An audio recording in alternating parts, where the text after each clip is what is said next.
प्रियो, कुछ लोग परमेश्वर है ही नहीं कहते हैं। बाइबल बताती है भजन संहिता में, क्या है बताइए, 14वां भजन पहला वचन, कोई परमेश्वर है ही नहीं। बोलिए, मूर्ख ने अपने मन में कहा है। बेचारी का पति मर गया, अंतिम क्रिया के लिए भी पैसे नहीं थे, कोई उसकी सहायता नहीं कर रहा था।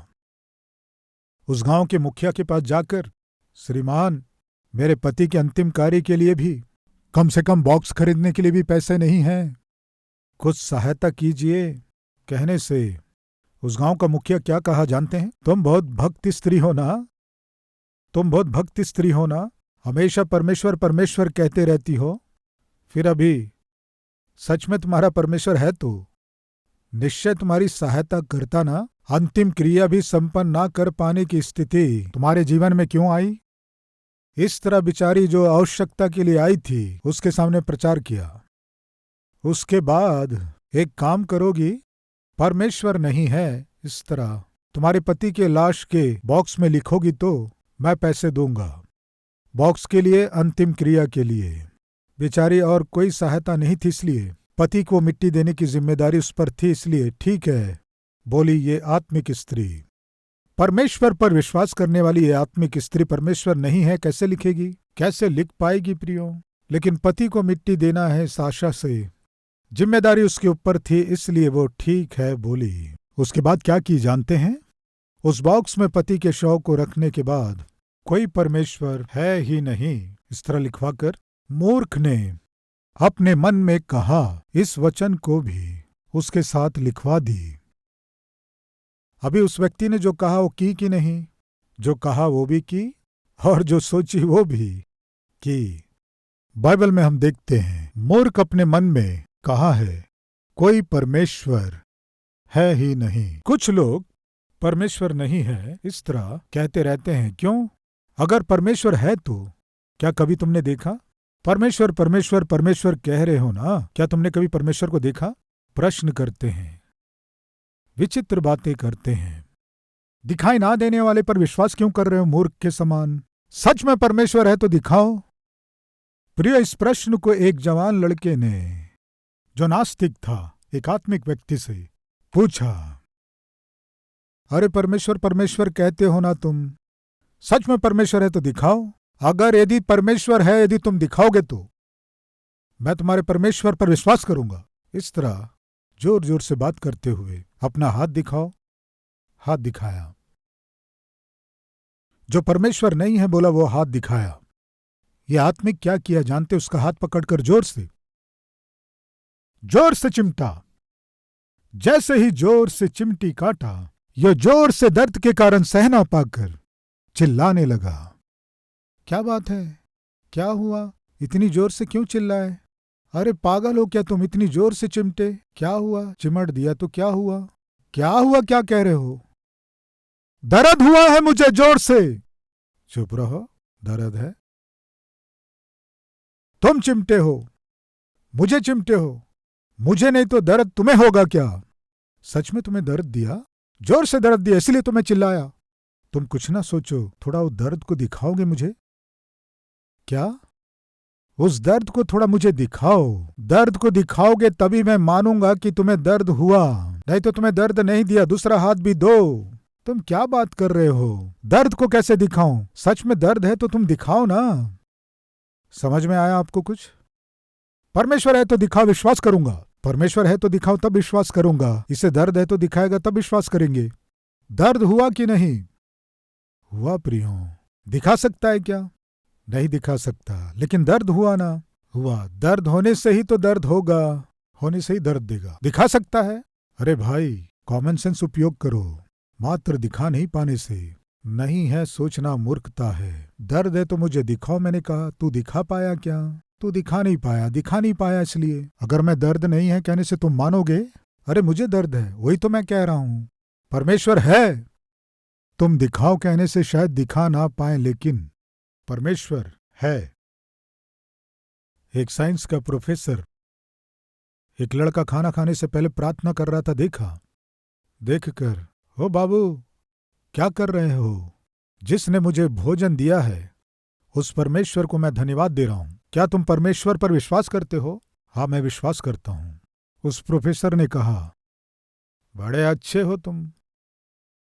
जो दिखाई नहीं दे रहा है उसे है समझना, केवल भोलापन है, मूर्खता है। ना दिखने वाले पर विश्वास कर रहे हो। जो नहीं दिखाई दे रहा है उसे विश्वास करोगे तो मूर्ख हो। हाँ सर, हाँ। अभी तुम परमेश्वर कहकर प्रार्थना किए, परमेश्वर तुम्हें अभी दिखाई दिया क्या? नहीं दिखाई दिया। सर, आपके पास बुद्धि है? क्या बोले? आपके पास बुद्धि है क्या पूछ रहा हूं। मेरे पास बुद्धि कैसे नहीं है? मेरे पास बुद्धि है, इसलिए प्रोफेसर बन गया मैं। अगर सच में है तो मुझे दिखाइए। अरे ये क्या प्रश्न है? हाँ सर, सच में यदि बुद्धि है तो मुझे दिखाइए। अरे बुद्धि है तभी तो मैं बात कर रहा हूं, बुद्धि है तभी तो पढ़ा रहा हूं, बुद्धि है तभी तो। है तो मुझे दिखाइए सर, ऐसे फड़फड़ाइए मत। आप में बुद्धि है तो मुझे दिखाइए। दिखाएंगे तो विश्वास करूंगा, नहीं तो नहीं है समझूंगा। वो दिखा सकता है क्या? सर, आप अपनी बुद्धि को दिखा नहीं पा रहे हैं। फिर भी बुद्धि है, उसे दिखा नहीं सकते। बुद्धि है इसलिए बात कर रहे हैं, बुद्धि है इसलिए आप हमें पढ़ा रहे हैं। दिखा ना पाने मात्र से बुद्धि नहीं है, ऐसा नहीं है। दिखाई ना देने मात्र से परमेश्वर नहीं है, ऐसा नहीं है। परमेश्वर है सर। परमेश्वर है इसलिए हमें ममता है, प्यार है, मोहब्बत है, प्रीति है, अनुराग है, हमें खुशी है, आनंद है, संतोष है, क्षमा करने का गुण है, सहनशीलता है, धीरज है। इन सब का आधार क्या है सर? परमेश्वर का मन सर, परमेश्वर का मन। यह सत्य है। प्रिय भाइयों बहनों, आज मुझको और आपको, हम सबको क्या जानना है? जानते हैं सत्य को। सत्य को जानने वाले आप यदि सत्य को नहीं बताएंगे, सत्य के विषय में प्रचार नहीं करेंगे, सत्य के विषय में गवाही नहीं देंगे तो असत्य ही संसार को, समाज को प्रभावित करेगा। इसलिए परमेश्वर ने कहा तुम्हें चुप रहने की अनुमति बिल्कुल नहीं है। इसलिए हर एक मसीही को गवाही देना है। किसके विषय में गवाही देना है? गवाही यानी आप अपने विषय में बताओ, ये गवाही नहीं है। सामने वाले के विषय में आप बताते हैं तो वो गवाही है। फलाना व्यक्ति की बहुत सहायता किया, उसे आपने देखा। जो आर्थिक रूप से सहायता लिया वो कह रहा मैंने नहीं लिया, केस फाइल हो गया। आप जाकर क्या कर रहे हैं? गवाही दे रहे हैं। क्या है वो गवाही? सुनिए जी, इसने इस व्यक्ति को 1 लाख रुपए दिया, जिसका मैं गवाह रहकर साइन किया, उसका मैं ही गवाह हूं। क्या है गवाही? इसने, ये व्यक्ति जो कष्टों में था, कष्टों में से बाहर निकलना है सोचकर उदारता के साथ सहायता किया। जो पैसे लिए 3 महीने के बाद लौटा दूंगा कहा, उसके लिए गवाही के रूप में मुझे साइन करने को कहा, मैंने किया। सच में इन्होंने इसे 1 लाख रुपया दिया, मैंने देखा, इसका मैं गवाह हूं। इसका अर्थ क्या है? सामने वाले व्यक्ति के लिए आप गवाही दे रहे हैं। सामने वाले के विषय में आप जो कह रहे हैं वो गवाही है। आप अपने विषय में कुछ बताओ, वो गवाही नहीं है। यस, हम भी जब गवाही देते हैं तो क्या करते हैं जानते हैं? मैं एक समय भटका हुआ था, एक समय मन मर्जी से मैं जीता था, एक समय मैं बहुत झगड़ालू थी, एक समय मैं अपने क्रोध को शांत नहीं कर पाता था, नहीं कर पाती थी, एक समय पीता था, घूमता था, मौज मस्ती करता था। ऐसे मुझको प्रभु यीशु मसीह ने सुधार दिया, एक अच्छा मनुष्य बना दिया। इस बिगड़े हुए जीवन को सुधारने वाला परमेश्वर है, वही प्रभु यीशु मसीह है। इसका मैं ही, बताइए, गवाह हूं। वास्तव में आप किसके विषय में गवाही दे रहे हैं? आपके जीवन को जो सुधारा है उस परमेश्वर के विषय में आप जो देते हैं वही गवाही है। सत्य को जानने वाले आप, यानी मनुष्य को जान से अधिक प्रेम किया, मनुष्य के लिए क्रूस पर अपना प्राण दिया, उस प्रभु के विषय में जिस सत्य को आप जानते हैं, आप उस सत्य को ग्रहण करने से आपका जीवन सुधरेगा। परमेश्वर ने जगत से ऐसा प्रेम किया कि उसने अपने इकलौते पुत्र को दे दिया, ताकि जो कोई उस पर विश्वास करे वे नाश न हो वरन अनंत जीवन पाए। अनंत जीवन प्रदान किया, ये बाइबल बताती है। पापी मनुष्य के पाप में कामों का प्रतिफल उसे एक दिन नरक में डाला जाना है, जहां आग बुझेगी नहीं, कीड़ा मरेगा नहीं, भयानक पीड़ा। परमेश्वर के बनाए गए संतान, परमेश्वर जिनसे प्रेम किया, उनके बच्चे अपने पापों के कारण नरक में डाला नहीं जाना है। नरक में जलना नहीं है, डाला नहीं जाना है। चाहने वाला परमेश्वर मनुष्य के किए गए पापों को अपने पुत्र के ऊपर डाला। मनुष्य को जो दंड मिलना था उसे प्रभु अपने ऊपर उठा लिया। बेटा आकर कह रहा है, डैडी आप मुझसे प्रेम करते हो ना? हाँ, बहुत प्रेम करता हूं। सच में प्रेम करते हो? हाँ, बहुत प्रेम करता हूं। तो आप जो मुझसे बहुत प्रेम करते हैं, उस प्रेम के चिन्ह के रूप में कोई बहुमूल्य इनाम दोगे क्या? इस तरह बेटे ने कहा। ये कहने से पिता के पास उत्तर नहीं था, चुपचाप रह गया। क्या बात है पिताजी, मैं जानता हूं आप मुझसे बहुत प्रेम करते हैं, लेकिन उसके चिन्ह के रूप में, आपके प्रेम के निशानी के रूप में मुझे कोई कीमती इनाम दे सकते हो क्या? पिता चुप रह गया। कुछ समय बीतने के बाद सोचे नहीं पुत्र की तबीयत खराब हो गई। अंत में पता चला कि हार्ट का प्रॉब्लम आ गया। डॉक्टर ने कहा यदि ये बच्चा बचना है तो इसके हृदय को बदलना है। इस लड़के का हृदय प्रत्यारोपण करेंगे तभी बच पाएगा। दिल की आवश्यकता पड़ी। ऑपरेशन की सारी तैयारी कर लिए, ऑपरेशन किए, हृदय भी बदल दिए। वो लड़का अच्छा हो गया।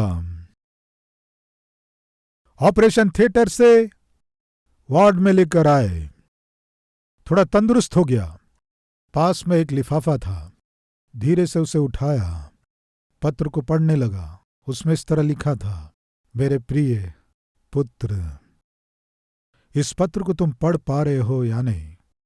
तुम जीवित हो, बहुत खुशी की बात है। मैं तुम्हारी खुशी में शामिल नहीं हो पाया, पर तुम खुश हो, ये भरोसा मुझे खुशी दे रहा है। तुमने मुझसे पूछा, डैडी आप मुझसे बहुत प्रेम करते हो ना? उस प्रेम की निशानी में मुझे कोई बहुमूल्य इनाम दोगे क्या? तुमने मांगा। उस दिन मेरे पास कोई उत्तर नहीं था, उस दिन मैं उत्तर नहीं दे सका, लेकिन आज इनाम दे पाया। वो इनाम ही है जो आज तुम्हारे दिल की धड़कनें बनकर धड़क रहे हैं। तुम जीवित हो, इसका कारण है मैंने अपने हृदय को तुम्हें इनाम के रूप में दे दिया, इसलिए तुम जिंदा हो। मेरे पुत्र, तुम्हें मैंने जान से भी अधिक प्रेम किया, मेरा दिल तुम्हें दे दिया। मेरी एक आशा क्या है जानते हो? अपने पिता के समान तुम भी प्रेम के साथ जियो, मेरे लिए गर्व का कारण बनो, मेरे समान जियो। आशा करते हुए, भरोसा करते हुए तुम्हारे लिए अपना प्राण दे दिया। प्रिय भाइयों और बहनों, 2000 वर्ष पहले मेरा प्रभु यीशु मसीह पापी मनुष्य के लिए यही किया। मुझसे और आपसे जान से भी अधिक प्रेम किया।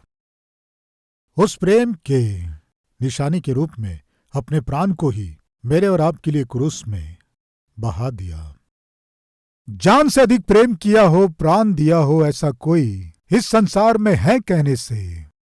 मेरे लिए, आपके लिए, हम सब के लिए जो प्राण दिया वो केवल प्रभु यीशु मसीह है। यह सत्य है। मैं पूछता हूं, आपसे जान से अधिक प्रेम करने वाला कोई है? आपके लिए जान दे दूंगा कहकर आपके लिए जान देने वाला कोई है क्या? पति कह सकता है तुम मेरी जान हो, पत्नी कह सकती है क्यों जी आप मेरी जान है, माता पिता कह सकते हैं बच्चों से तुम हमारी जान हो, लेकिन कष्ट आने पर या जान खतरे में होने से कितने माता और पिता, कितने पति और पत्नी और बच्चे अपने प्राण देकर जिनसे प्रेम किए उन्हें बचा सकते हैं। एक बार सोचिए। प्रिय भाइयों और बहनों, मुझसे और आपसे जान से अधिक प्रेम करने वाला है, उसका नाम प्रभु यीशु मसीह है। ये सत्य है। प्रभु मेरे और आपके लिए क्यों जान दिया जानते हैं? मैं और आप और हम उसके लिए जिए इसलिए। कुरिन्थियों की पत्री 5वां अध्याय 15वां वचन, 2 कुरिन्थी 5:15। और वह इस निमित्त सबके लिए मरा कि जो जीवित हैं वे आगे को अपने लिए न जिए, परंतु उसके लिए जो उनके लिए मरा और फिर जी उठा। हम उसके लिए जिए इसलिए वो सबके लिए मरा। इसे आसान रूप से समझेंगे। यीशु क्यों मरा कहने से बाइबल बताती है, अब जो जीवित हैं, आप जो जीवित हैं, हम जो जीवित हैं, अपने लिए ना होकर हमारे लिए जो मरा और जो फिर जी उठा, उस यीशु के लिए ही हम जिएंगे। यीशु विश्वास करके मेरे और आपके लिए जान दिया, यह है इसका अर्थ। मैं जीवित हूं कहकर आप हाथ दिखाए ना, आप किस लिए जीवित हैं बताइए? मुझे भोजन बहुत प्रिय है जी, मुझे बिरयानी बहुत पसंद है। नॉन वेज कहने से मुझे बहुत पसंद है। खाने के लिए जी रहे हैं क्या? कुछ महान लोग यही करते हैं।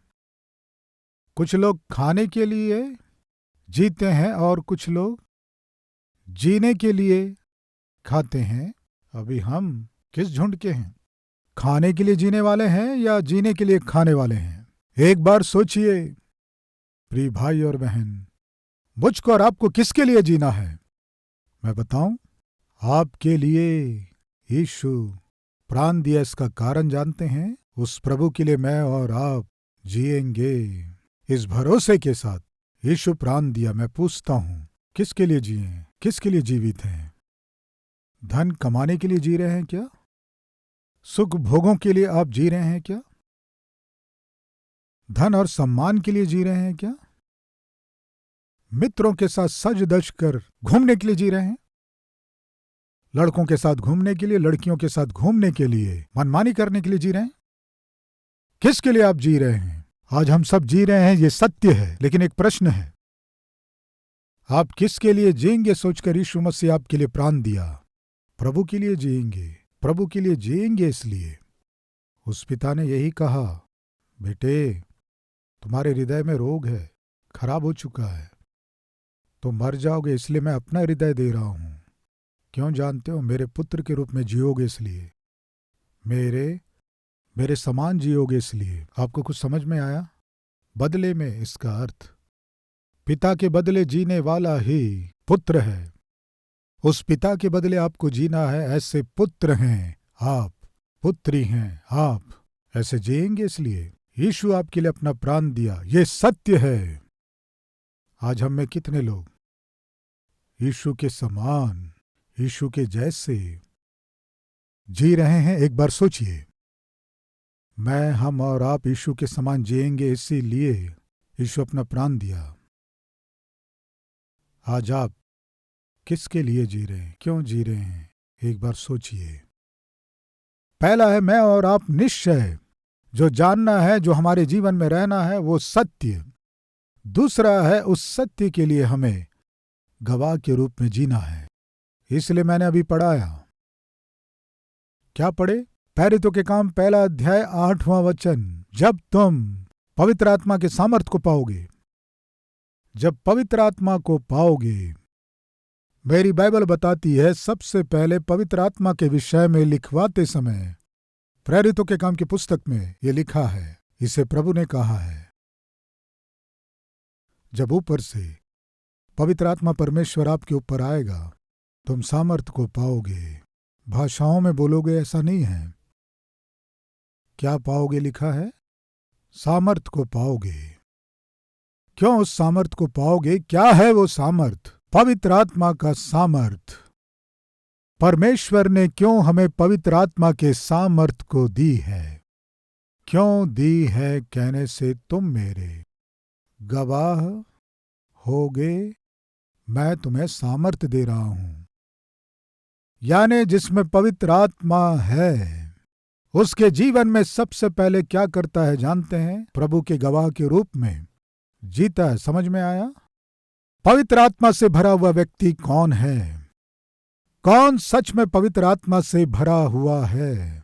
इस तरह प्रश्न करने से उसका मेरा उत्तर है, मसीह का गवाह होकर जो जीता है वही सचमुच में पवित्र आत्मा पाया हुआ व्यक्ति है। मसीह के गवाह होकर आप ना जीकर पवित्र आत्मा पा लिया हूं, पवित्र आत्मा परमेश्वर मुझ में है, आत्मा आत्मा आत्मा आत्मा, आवेश आवेश आवेश, चिल्लाना चिल्लाना चिल्लाना, घर में गवाही नहीं है, लोगों के बीच कलीसिया में गवाही नहीं है, सेवा में गवाही नहीं है। आत्मा आत्मा करने से क्या लाभ? सबसे पहले मुझ में और आप में क्या रहना है? सत्य के बाद हम में जो रहना है वो है गवाही। अगर कहीं कमी है तो क्या हम प्रार्थना करें? हर एक जन प्रार्थना में सहभागी हों।